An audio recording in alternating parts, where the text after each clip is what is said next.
Hey, I'm Chris Broderick, and with me here is the great Gus G. And we are honored to be on the Guitar World cover, and so we're sitting here and jamming. One of the things I thought we would talk about is the art of creating a great solo. Well, we hope a great solo, right? So, now that we have, we work on our own projects and our own music, what do you think about when creating a solo? Like, how do you approach it? The way that I've always done solos or recorded them, it's like I will do like various takes and then see what sticks out. I'll just improvise, Yeah. And then if I hear an idea that it's pretty cool, I'll keep that and try to really like pick out the best parts of a few takes and see if that makes any sense. Right. And then like I said before, for me, like a solo has to have a beginning and a middle and an ending part. It has to be like a musical statement as well. Not just noodling and stuff. But sometimes the statement needs to be that just. Right. Playing fast from start to finish, whatever the song calls for, so it's all good. That's how I usually go about it, playing the solo, recording the solo, and constructing. What about you? For me now, now that I'm in active defiance, it's so liberating in a way because the solo begins with the rhythm behind the solo. Yeah. So now I can say, for the rhythm, I tend to like this type of a subdivision, I don't want it necessarily or anything like that. Maybe I do, but Right. That would be a different, more thrashy kind of solo, right? Right, yeah. Maybe I want it more opened up, and then I think about the tonalities that I might want. So I start thinking about more. So you're talking about like what the backing track, it depends on what the music's first there, what's the backing track behind that, and then you go after that. Yeah. Absolutely. And so I start thinking about when I write the rhythm behind the solo. Right. Obviously, it's got to lead well from what's before it. The chorus, the verse, Obviously, whatever it is. Yeah. And then I think about thinning out the harmony because I tend to like to create the harmony in the solo more than, than let the harmony dictate what I have to do. Yeah.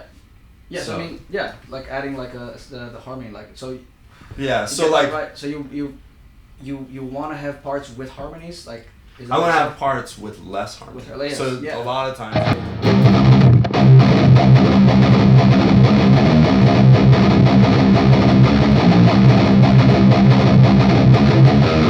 Right. So maybe a rhythm like that, right? And so then I can look at, over the C sharp, obviously with one note, any tonality is open. Yeah. You could say, I want it to be super upbeat and major, but right. Usually that's not the way of metal, right? No, exactly. Yeah. So, but then again, if you play like it almost sounds like Phrygian there a little bit. So that kind right. That this particular riff that you play will drive you into that. In a way, because once you get to the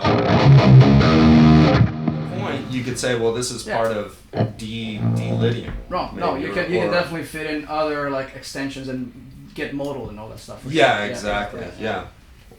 So, and obviously I kind of start with an idea of what I want to hear tonally. So a lot of times I'll just start listening to the rhythm and trying to imagine what I want to hear. Right. Whether it's something rhythmic or whether it's something melodic or arpeggic, or if that's a word. Right. Yeah, the arpeggio. Yeah. So that's really, where I start from how I create, and then from there I just try and see how it picks me up. I do a little bit of what you do as well with the takes and stuff, and you just trying to see what's working and what's not. Yeah, you gotta do that, man.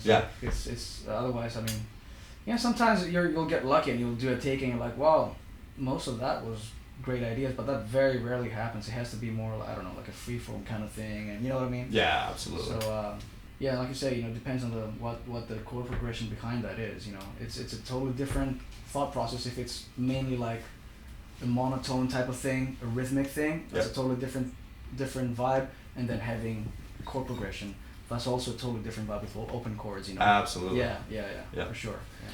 So, on the new Active Defiance CD coming out later this summer. This is going to be one of the solos on the song The Fallen. And my good friend Gus here is going to help back me up, play the rhythm for me. At least a version of it for a 6-string. Yeah. So, yeah. Exactly. It's good. So go ahead and play it one time through and then I'll come in.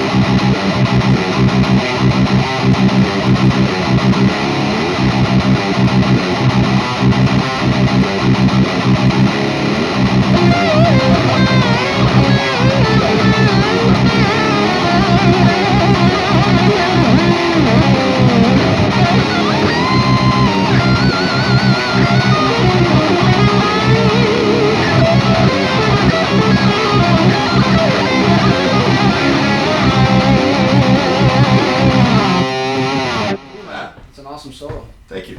Thanks. Like I did like the thing I had this solo on one of my tracks like since I like down to now like I have this drop C for me, you know, so I have this song called What Lies Below, and what I did was I wanted the solo to be a theme, you know, instead of like almost like a riff, like an extension of a riff going into a lead. So I basically recorded the two rhythm guitars become the two lead guitars, and it's just bass, cool. kind of like what Dimebag used to do, you know, like Pantera solos, you know, he would just have Rex playing like the low bass, so, you know, and he would just take the riff into the solo, you know. Right. So the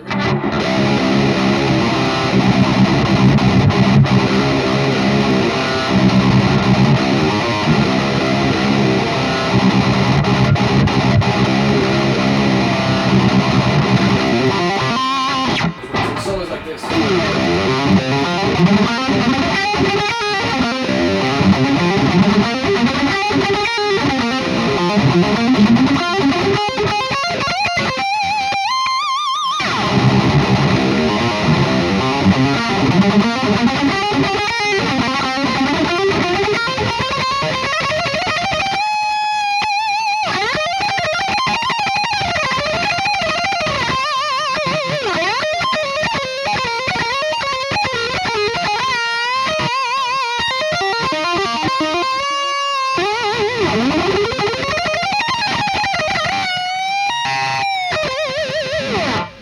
That sort of thing, which becomes like it's a little bit of rhythm and lead at the same time, you know. So absolutely, that's very cool. I like how it just grows and it just keeps building and building. Yeah, kind of like keeping the low C on this, and then kind of like adding stuff into that, kind of expanding on that, and But you know, that's like a different approach. You know, usually I won't do that, and you know, just you know, usually it's like the backing track. This one was like just totally different approach for that. No, you know, no riff behind it. Like the solo becomes the riff, kind of like, you know, that's the extension. It moves into that. Yeah.